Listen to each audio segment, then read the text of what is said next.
उनसे इस हवाले से बातचीत करेंगे। उसके साथ शोएब रहमान साहब हमारे साथ मौजूद है, हमारे साथ होते हैं हमेशा। उनके साथ भी बात करेंगे कि पाकिस्तान स्क्वाड में किन किन प्लेयर्स की जगह बनती है और किन प्लेयर्स की जगह नहीं बनती है, उस हवाले से बात करेंगे। शोएब साहब अस्सलाम वालेकुम, सैयद नदीम साहब आपको वेलकम करते हैं। थैंक यू वेरी मच, बहुत शुक्रिया। शोएब साहब आपके पास आवाज़ आ रही है? शुरुआत सैयद नदीम साहब से करते हैं। सैयद नदीम साहब, अभी हमने काकुल की ट्रेनिंग देखी, बड़ी तनकीद हो रही है ट्रेनिंग के ऊपर। उसके बाद फॉरेन न्यूजीलैंड की सीरीज हुई जिसमें 3 ऐसे खिलाड़ी थे वो फिटनेस की बिना पर बाहर कर दिए गए। यानी एक ऐसी ट्रेनिंग जो कि फौजियों ने कराई है पाकिस्तानी क्रिकेटर्स की, और फिर जब सीरीज होती है तो पाकिस्तानी क्रिकेटर्स दोबारा इंजर्ड हो जाते हैं। क्या कहेंगे इसके ऊपर? देखिए, मैं पहले भी शायद प्रोग्राम में मैंने जिक्र किया था कि इंजरी 2 तरह की होती है। एक होती है ओवर यूज इंजरी, मतलब पैर इतना ज्यादा अपने मसल्स को इतनी ट्रेनिंग कर लेते हैं कि वो ओवर यूज हो जाते हैं, ठीक है ना, उसे कहते हैं हम एक्सटेंसिक। और एक होती है इंट्रिंसिक इंजरी। इंट्रिंसिक क्या होती है कि जो प्लेयर के जैसे अपनी खुद की गलती होती है, ठीक है ना, तो उसमें। और एक्सटेंसिक होती है दूसरी। एक्सटेंसिक में ये कि बॉल लग जाए, बैट लग जाए, तो ओवर यूज जो है इंट्रिंसिक में आती है, यानी कि अपनी खुद की गलती या कोई ट्रेनिंग में फॉल्ट हो जाए या रॉन्ग टेक्निक हो या आपने कोई ऐसी डाइव की हो जिसकी वजह से जो है वो इंजरी हो जाती है। तो हमारे प्लेयर जो मतलब पाकिस्तान लेवल पर खेल रहे हैं, इंटरनेशनल लेवल पर खेल रहे हैं, तो मुझे मतलब बड़ा वो शौक हूँ मैं कि ये उस ट्रेनिंग से अनफिट हो गए, तो ऐसा होना नहीं चाहिए। क्योंकि जिस लेवल पर ये खेल रहे हैं पूरी दुनिया के अंदर और इनका एक नाम है, मकाम है, तो वो तो कोई इतनी कोई। और पाकिस्तान आर्मी के जो ट्रेनर है वो भी वेल ट्रेंड होते हैं।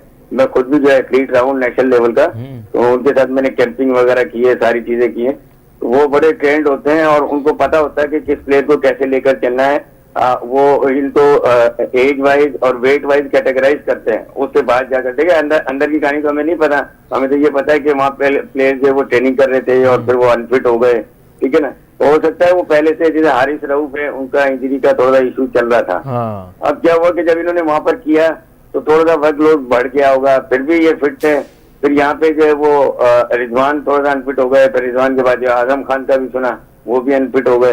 ठीक है, फिर उस्मान खान का सुनने में आ रहा था। सही नदीम साहब, अच्छा नदीम साहब, ये आजम खान पे बड़ी सबकी नजरें थी जब काकुल की ट्रेनिंग हो रही थी कि आजम खान कैसे बिहेव करते हैं उस ट्रेनिंग में। लेकिन ट्रेनिंग के दौरान तो काफी अच्छे दिख रहे थे, लेकिन फौरन ही बाद जब ट्रेनिंग खत्म हुई तो वो इंजर्ड हो गए। तो आजम खान, हमारे एक होता है BMI, बॉडी मास इंडेक्स, ठीक है, उसको हम जो उसकी बिना पर ट्रेनिंग, जो ट्रेनर होता है वो प्लेयर्स की ट्रेनिंग को शेड्यूल करता है कि उसका बॉडी वेट कितना है, उसकी हाइट क्या है, ठीक है ना, सारी चीज। ये नहीं है कि एकदम में कि जो वो नेशनल चैंपियन है एथलेटिक का या 100-200 मीटर का या कोई मैराथन रेस का, उसके साथ आजम खान को लगा दिया, ऐसा नहीं हुआ होगा। उनको उनके वेट, उनकी हाइट और उनकी जो एफिशिएंसी है उनके अंदर, उसके हिसाब से जो है वो ट्रेनिंग शेड्यूल दिया गया होगा और उसी हिसाब से उनको ट्रेनिंग करवाई गई होगी। अभी जो ट्रेनिंग हुई थी नदीम साहब, अभी जो ट्रेनिंग हुई थी उसका कोई फर्क पड़ा आपको लगता है? कि क्योंकि हम तो न्यूजीलैंड की सी टीम थी, उससे भी हार गए 2 मैचेस। सीरीज तो जीतना दूर की बात, वो सीरीज की टाई हो गई बल्कि। हाँ बिल्कुल, देखें वो अभी जो न्यूजीलैंड की टीम अनाउंस हुई है और जो पाकिस्तान में टीम थी वर्ल्ड कप के, पाकिस्तान में जो टीम थी और जो अभी जो अनाउंस हुई है उसमें दिन रात का फर्क है। बिल्कुल, हाँ, 4 प्लेयर ऐसे हैं जो पाकिस्तान में अभी रिसेंटली खेल कर गए, जो वर्ल्ड कप के स्क्वाड में शामिल किए गए हैं। ठीक है, देखिए दुनिया में क्रिकेट इतनी ज्यादा मॉडर्नाइज हो गई है, इतनी साइंटिफिक हो गई है कि हर प्लेयर में थोड़ा बहुत ही फर्क होता है, 19-20 होता है, ज्यादा फर्क नहीं होता। जिसको मौका मिलता है वो जो परफॉर्म करना शुरू कर देता है। लेकिन हमारे यहाँ उल्टा है, हमारे यहाँ जिसको मौका मिल रहा है वो उल्टा परफॉर्म ही नहीं करता। उस्मान खान की आप अगर मिसाल ले लें तो PSL में कितनी शानदार परफॉर्मेंस रही थी और ये 4 मैचेस की सीरीज मिली इनको वर्ल्ड कप के लिए अपनी जगह पक्की करने के लिए, लेकिन नोवेयर जगह नहीं बना सके। देखें हमारे यहाँ थोड़ा सा प्लेयर्स को मेंटोरिंग की जरूरत है, मेंटल टफनेस पे वर्क करने की जरूरत है इनके, ठीक है ना। देखिए PSL एक अलग जो वो ग्राउंड है और जब इंटरनेशनल कोई टीम के खिलाफ आप खेलते हैं तो वो एक अलग फील्ड हो जाती है, उसमें प्रेशर कुछ और होता है, उसमें मामला कुछ और होते हैं, ये सारी चीजें। और एकदम में कोई भी परफॉर्म नहीं करता है। उस्मान खान की ये पहली सीरीज थी, ठीक है ना, आने वाले सर उस्मान खान है, उसमें सैम अयूब भी है और आजम खान चलो आउट हो गए, लेकिन उनकी भी कोई खास परफॉर्मेंस नहीं रही है जब भी उनको मौका दिया गया। तो जो प्लेयर्स PSL या डोमेस्टिक में परफॉर्म करते हैं, इंटरनेशनल लेवल पे क्या हो जाता है? देखिए हमारे पास जो बेस्ट क्राइटेरिया क्या है, हमारे T20 का मैं स्पेशली आपको बताऊं कि जो प्लेयर PSL में परफॉर्म करता है या हमारा कोई T20 का कप होता है, उन्हीं प्लेयर को लेते हैं ना हम डेफिनेटली।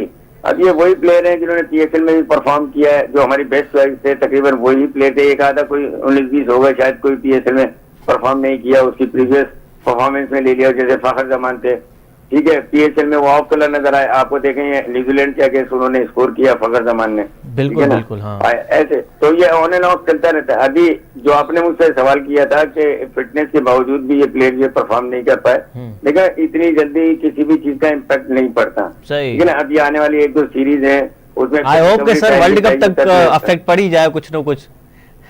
हाँ बिल्कुल, वर्ल्ड कप में नजर आना चाहिए जो इन्होंने वर्कआउट किया है, वो वर्ल्ड कप में। शुएब साहब हमारे साथ हैं, अगर हमारे साथ है तो आप सुन पा रहे हैं सर हमें? शुएब रहमान साहब, आप हमें सुन पा रहे हैं? ओके ओके, उनको कनेक्ट करने की कोशिश करेंगे। नदीम साहब, पाकिस्तान की टीम का स्क्वाड कब अनाउंस होगा? यानी हम हमेशा हर चीज में पीछे क्यों रह जाते हैं? अभी भी 4 टीमों का स्क्वाड हो गया अनाउंस, हमारा लगता है कि कोई अता पता ही नहीं है अभी। नहीं देखा, हमारे यहाँ जो है मामला चेयरमैन साहब भी नए आए हैं, ठीक है ना, और मैं समझता हूँ जितने पावरफुल चेयरमैन ये क्रिकेट में शायद ही कोई आए होंगे।